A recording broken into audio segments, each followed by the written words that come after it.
তখন ভাবলাম যে আমার পিতামাতা কিভাবে ইসলামে আসে। তখন আমি খুবই কান্নাকাটি করেছি। ইসলাম গ্রহণ করার সাথে সাথে আল্লাহ আমার আব্বা আম্মাকে হেদায়েত নসিব করো, আল্লাহ আমার আব্বা আম্মাকে হেদায়েত নসিব করো। শেষ পর্যন্ত আমার পিতামাতা, যখন আমি আরো একটু বলে ফেলি আগের ইয়েতে গিয়ে, সেটা আপনিও জানতে ভুলে গেছেন, আমিও বলতে ভুলে গেছি। যখন আমি ইসলাম গ্রহণ করার পর বাড়ি থেকে যখন চলে যাই শেষ স্টেপে, তখন আমার পিতামাতাকে আমার চাচারা অনেক নির্যাতন করে, চাচাতো ভাইয়েরা নির্যাতন করে বাড়ি থেকে বের করে দিছে, বিদায় করে দিছে।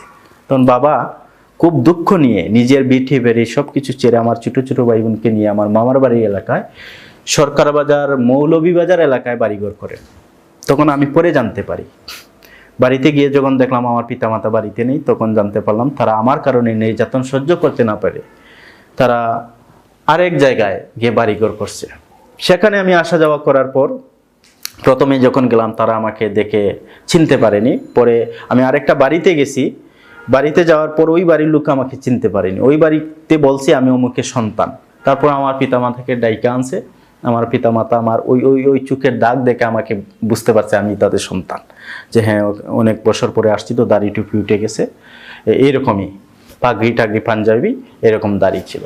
তখন আমার কথাতেও তারা বুঝে গেছে আমি তাদের সন্তান। তখন আমার মায়ের গলায় ধরে অনেক কান্নাকাটি করতেছে, বাবা কান্নাকাটি করতেছে, ছোটো ছোটো ভাই বোন এইসব কান্নাকাটি করতেছে, বলতেছে আমরা তো ভাবছি এতদিন আমাদের ভাই মরে গেছে, কিন্তু মরে গিয়েও মরার, জীবিত থেকেও মরার মতো, যে আমাদের ভাই আমাদের কাছে থাকবে। আমার মা বলতেছে আমার সন্তান আমার কাছে থাকবে, সে কেন সে অন্য ধর্মে যাবে, আর আমার বুকটা খালি করে এরকম আমার 4টা সন্তান, এর মধ্যে একদিকে তাকালে একটা সন্তান কমতে পায়, আমার মনে বড় ব্যথা লাগে। তো তোর কারণে বাড়িঘর ছাইরেও আইছি, আর তোর কারণেই অনেক যন্ত্রণা নিয়ে আজ বেঁচে আছি, এরকম আমার মা বলতেছে। তখন আমি বললাম, দেখো মা, আমি একমাত্র আল্লাহর জন্য, একমাত্র ইসলামের জন্য তোমাদের কাছ থেকে পৃথক হয়েছি, কিন্তু তোমাদের ভালোবাসা আমাকে পৃথক করে নাই। এবং আমার ইসলাম ধর্ম বলেছে তোমাদের সাথে আন্তরিকতা রাখার জন্য, মিল মহব্বত রাখার জন্য, দেখাশোনা আরো বেশি বেশি করার জন্য, খোঁজখবর রাখার জন্য আমার ইসলাম ধর্ম বলেছে, এই জন্য আমি এসেছি, না হয় আমি আসতাম না। তো মা, আমি এক আল্লাহর ইবাদত করি, একজনের ইবাদত করেন, আর তুমি হাজার শত জনের ইবাদত করো। তুমি শিরিক করতেছো, আমি শিরিক করি না। দুনিয়ার মধ্যে পিতামাতার কথা শোনা জায়েজ, এবং আল্লাহ বলেন তোমরা পিতামাতার কথা শোনো, তবে ওই কথা নয় যে কথার মধ্যে শিরিক আছে। তো আমি তো তোমরা যে পুতুল পূজা করতেছো এই পূজা করতেছি না, আমি একমাত্র আল্লাহর ইবাদত করতেছি, সেটাই ব্যবধান। তো তোমরা যদি অনুমতি দাও আমি এখন থেকে তোমাদের কাছে আসবো, যাব, তবে তোমাদের ধর্ম পালন করব না, তোমাদের ভালোবাসা পালন করব, তোমাদের পাশে থাকবো, ডেকশন করব, কিন্তু আমার ধর্ম যে ইসলাম আমি তাই পালন করব। তখন পিতামাতা আমাকে অনুমতি দিল আসার জন্য, তখন আসা যাওয়া করি। এর প্রেক্ষিতে আমার মামা বলতেছে, যার কারণে বাড়িঘর ছাইরা আইলা তারে কেন এই বাড়িতে জায়গা দাও। আমার মামা বলতেছে আমার মাকে। তখন মা বলতেছে যে আমার সন্তান এতদিন পরে আসছে, আমি ফালাইতে পারবো না। তা আমার মামা বলল, তুমি আমার বোন, আজকে থেকে বোন নেই, আমি মনে করবো আমার বোন বাগ্নি মরে গেছে। এই থেকে মামার সাথে 10 বছর আমার মায়ের সম্পর্ক বিচ্ছিন্ন ছিল, কেউ কথা বলতো না, দেখতেও পারতো না। তারপর যখন আমি আসা যাওয়া করি, যখন একদিন প্রথম থাকলাম রাত্রে বাড়িতে ঘরে, তখন মা বলতেছে, বেটা তোমার ফজরের আজান হচ্ছে, তুমি নামাজ পড়ে আবার আসো, আইসা শুইয়া পড়ো। ফজরের নামাজে আমার মা আমাকে ডাকতেছেন, আল্লাহু আকবার।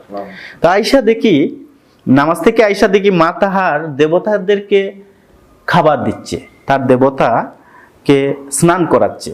ছোট্ট ছোট্ট গটি, এই যে পিতলের কৌটা, এগুলি দিয়ে স্নান করাচ্ছে। এই যে গাছের পাতা, যে আম গাছের পাতা, এটা বলে আমুরা, এটা দিয়ে এইভাবে চিটাচ্ছে আর এটাকে স্নান করাচ্ছে, আবার খাবার দিচ্ছে, চিনি মিষ্টি জাতীয় খাবার। তাই আমি বললাম, মা তোমার দেবতাকে তুমি কি করতেছো? বললো যে আমি স্নান করাচ্ছি, ঘুম থেকে তুলতেছি, তুলে খাবার দিচ্ছি। আমি বললাম, মা আমার দেবতাকে, আমার যে প্রভু, উনাকে ঘুম থেকে তুলতে হয় না, উনি সর্বসময় জাগ্রত থাকেন আমার জন্য, আমাদের জন্য, সবার জন্য। আর উনাকে খাবার দিতে হয় না, উনি আমাদেরকে খাবার দেন। আর উনাকে স্নান করাতে হয় না, উনার স্নানেরও প্রয়োজন হয় না, উনার খাবারের প্রয়োজন হয় না, ঘুমের প্রয়োজন হয় না। আর তোমার দেবতাকে তুমি স্নান করাচ্ছ, খাবার দিচ্ছ, ঘুম থেকে তুলছ। এখন আমি যদি রাত্রিবেলায় অথবা যে কোনো এক সময়, রাত্রেই মনে করেন মাছ দরিয়ায় ডুবে যাচ্ছি, তখন যদি আমি আমার দেবতাকে ডাকি, আমাকে বাঁচাও বাঁচাও, দেবতা তো ঘুমে, কিভাবে বাঁচাবেন? এজন্য আমার আল্লাহ যে দেবতা, আমার আল্লাহ যিনি প্রভু, তিনি সর্বসময় জাগ্রত থাকেন। তাই ওই আল্লাহরই ইবাদত আমি করি, যে আল্লাহ আমাকে সৃষ্টি করেছেন, তোমাকে সৃষ্টি করেছেন। কিন্তু ওই মাটির মূর্তিকে তুমি তো নিজেই সৃষ্টি করেছো, তাহলে সে তোমার প্রভু হলো কিভাবে? তো এইভাবে বোঝাতে বোঝাতে সে মা বলল, বাপদাদার ধর্ম আমি ছাড়তে পারবো না। তুই রে বাবা বাপদাদার জন্ম ছাড়ছত, মান সম্মান বহুত মারছত, আর মারিস না, এরকম বলতো আমার মা সিলেটি ভাষায়। তখন আমি মাকে বলতাম, মা তুমি তোমার সন্তানদের নিয়ে আসো, আমিও তোমার সন্তান, কিন্তু এটাই ব্যবধান, আমি মুসলিম, আর কিছু না।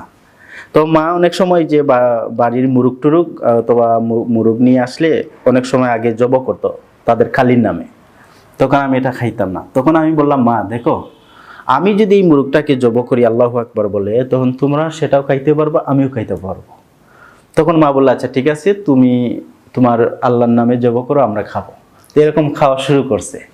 তারপর আমি একদিন বললাম মাকে, তখন আমার মা, আমার সমাজে আমার ছোট একটা বোন ছিল, নাম রত্না, বর্তমানে নাম সুমাইয়া। ওই বোনটাকে 2000 কত সাল সঠিক মনে পড়তেছে না, 7-এর পরে বিয়ে শাদী দিয়ে দিয়েছে। দেওয়ার পর আমার মনটা ভেঙে গেল যে আর তো তারা মুসলিম হবে না। তো বিয়ে শাদী দেওয়ার পর ওই বোনটারে ওর স্বামী অনেক নির্যাতন করে আমার কারণে, যে তোর ভাই মুসলিম হয়ে গেছে হ্যানতেন ইত্যাদি। তো আমি আমার মাকে বলতাম, মা দেখো, তুমি তোমার প্রভুকে বলো যে হে আমার প্রভু, আমার সন্তান বলতেছে যে আমি ইসলামে আসার জন্য আমি কোন পথ ধরবো, আমি ইসলামে আসবো না ওই পথে থাকবো। এই কথা বলে তুমি রাত্রে ঘুমিয়ে পড়ো, আর তোমার প্রভু দেখো তোমাকে কি বলেন। ওই কথা অনেকবার বলার পর মা একদিন বললেন যে আমার বোনের যে সমস্যা হয়েছিল, ওই যে আমার বোনের জামাই আমার বোনকে নির্যাতন করবার ওকে বাড়িতে নিয়ে আসলো। তো মায়ের মনে একটা কষ্ট, যে হিন্দু সমাজে বিয়ে শাদী দিয়েও যন্ত্রণা, মনে একটা খুব কষ্ট নিয়ে ওই দিন মা বলছে, হে আমার প্রভু, হে আমার উপরওয়ালা, আমি কি করব? একদিকে সমাজের টালবাহানা, একদিকে আমার সন্তান বলতেছে ইসলামে যাওয়ার জন্য, আমি কি করব? ওই কথা বলে আমার মা ওই দিন রাত্রে ঘুমিয়ে পড়েন। ওই ঘুমের মধ্যে মা স্বপ্নের যুগে দেখতেছে, সেটা স্বপ্নের কথা। স্বপ্নে দেখতেছেন তিনি পরিবারের সবাইকে নিয়ে, সদস্য সবাইকে নিয়ে, পুরুষেরা পাঞ্জাবি পরেছে আর মহিলারা বুরকা পরেছে, তারা সবাই বুরকা পরছে, আর বাবা আমি সবাই পাঞ্জাবি পরে আমরা একটা বড় মাহফিলে গেছি। মাহফিলে গিয়ে সেখানে বড় বড় হুজুর, মাথায় পাগড়ি, টুপি, পাঞ্জাবি, উষা এক স্টেজের মধ্যে গিয়ে বলতেছেন, আমরা মুসলিম হব, আমাদেরকে কিভাবে মুসলিম করতে হয়, আমাদেরকে মুসলিম করে দাও। আমার মা বলতেছে। একথা বলার পর আলহামদুলিল্লাহ আমার মা সাথে সাথে স্বপ্ন ভেঙে যাওয়ার পর আমাকে ফোন করছে যে বাবা, আমি তো এইভাবে স্বপ্ন দেখছি, এখন আমি কি করব? তখন আমি বললাম, আলহামদুলিল্লাহ আলহামদুলিল্লাহ, আল্লাহ আপনাদের কবুল করছে মা, তুমি ইসলামে ফিরে আসো। তখন মা বললো তুমি কি করতে হবে এখন, কোথায় আসবো? আমি বললাম, মা আমি আসতেছি বলে আমি সিলেট সদর থেকে, তখন আমি নতুন বিয়ে শাদী করছি, 3 মাস হইল আমার বিয়ে। তো আমার মা বাবা গেছে, গিয়ে তারাও খানা খাইছে। তো আমি আসার পর বললাম, এখন তোমাদের উচিত হলো নোটারি পাবলিক কোডের একটা কাগজ আছে, সেটা করলে তোমরা এই সমাজের অনেক ঝামেলা থেকে সেভ হবা। এবং নোটারি পাবলিকের জন্য আমাদের মৌলভীবাজার কোডে নিয়ে যাই। কোডে নিয়ে যাওয়ার পর একটা জলসার মধ্যে, বড় একটা জলসার মধ্যে তাদেরকে ইসলাম গ্রহণ করাই। আল্লাহু আকবার। সবাই জলসার মধ্যে দেখছে এবং সবাই ইসলাম গ্রহণ করছে। তারপর বাড়িতে আসার পর আমাদের গ্রামের মানুষরা একটা গরু কুরবানি দিছে। গরুর গোশত আমার মা নিজের হাতে রান্না করছে, রান্না করে আমাদের সবাইকে খাওয়াইছে এবং আশেপাশে মানুষেরা খাইছে এবং কোরআনে খতম হয়েছে আমাদের করে।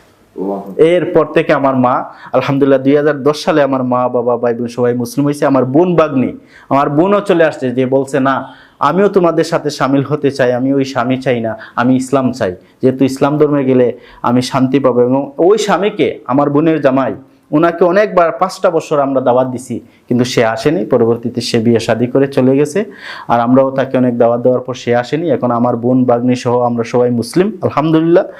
10টা বছর আমার মা বাবা ইসলামে 10টা রমজান পেয়েছেন এবং 10টা রমজানে রোজা রেখেছেন আলহামদুলিল্লাহ।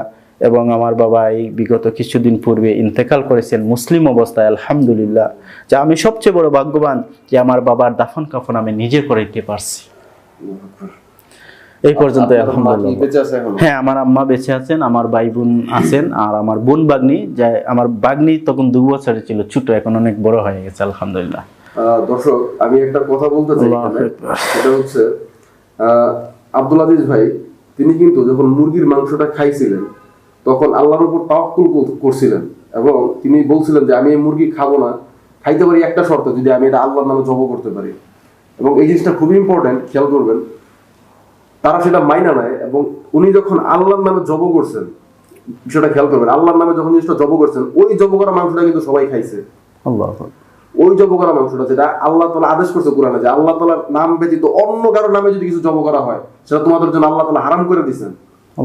তো ওই নামটা নিয়ে যখন তিনি খাইছেন এবং তার পরিবারকেও খাওয়াইছেন, সেটার মধ্যে অবশ্যই একটা বরকত ছিল, আল্লাহ পাকের পক্ষ থেকে অন্যরকমের একটা বরকত ছিল। এবং আরেকটা বিষয় হচ্ছে উনি দোয়া করতে বলছেন এবং তার মা কিন্তু দোয়া করছে। আল্লাহ তাআলা বলছেন ফাজকুরুনি আযকুরুকুম ওয়াশকুরুনি ওয়ালা তাকফুরুন, তোমরা আমাকে স্মরণ করো, আমি আল্লাহ তোমাদেরকে স্মরণ করব। আল্লাহু আকবার। তার মা যদিও অমুসলিম ছিলেন কিন্তু স্মরণ করছিলেন আল্লাহরে, বলছিলেন যে প্রতিপালক কোন রাস্তায় যাব। আল্লাহ তাআলা ওয়াদা আছে যে তোমরা আমার স্মরণ করো, আমি তোমার স্মরণ করবো। আল্লাহ তাআলা তার ওয়াদা বাস্তবায়ন করছেন এবং এমন ভাবেই বাস্তবায়ন করছেন যে ওই ফ্যামিলির সবাইকে হেদায়েত দান করে দিয়েছেন। তো এই জন্যই আমাদের আল্লাহর কাছে চাইতে হবে। এই যে ঘটনা শুনলাম, সত্যি শোনার পর আমার নিজের মধ্যে আমি চিন্তা করতেছি যে মানে কি হইতেছে, কি আল্লাহ তাআলা একটা মানুষকে হেদায়েত দান করবে। একটা মানুষ চিরকাল মূর্তি পূজা করছে, সেই মানুষটাকে আল্লাহ তাআলা জাহান্নাম থেকে জান্নাতে পাঠিয়ে দিবে। আল্লাহ কারো পরোয়াই করে না, কারো পরোয়া করে না আল্লাহ তাআলা। আল্লাহ তাআলা জান্নাতে পাঠাবে, আল্লাহর ইচ্ছায় আল্লাহ পাঠাবে। এবং এর জন্য জাস্ট একটু দোয়া করতে হয়েছে, একটু চাইতে হয়েছে, আল্লাহর নাম ধরেও চাইতে হয় না, খালি বলতেছে প্রতিপালক আমারে তুমি পথ দেখাও। আল্লাহ তাআলা পথ দেখাই দিয়েছেন। এতটাই সোজা ভাই, আল্লাহ তাআলার কাছে চাওয়া এতটাই সোজা, আল্লাহ তাআলা এত সহজেই দেওয়া যায়। আমরা সে আল্লাহর কাছে চাইতে ভুলে গেছি। তাই আপনারা সবাই এই ভিডিও দেখে ইনশাআল্লাহ এতটুকু বুঝতে পারছেন যে আমাদের কিভাবে চাইতে হবে আল্লাহর কাছে। এবং একটা মানুষ যে এত কষ্ট করার পরও, এত কেস দিছে তার নামে মিথ্যা কেস, এত কিছু করার পরও তিনি শুধুমাত্র এই কারণেই দাওয়াত দিতেছেন যেন মানুষগুলো জান্নাতে যাইতে পারে, যেন তারা জাহান্নামে না যায়।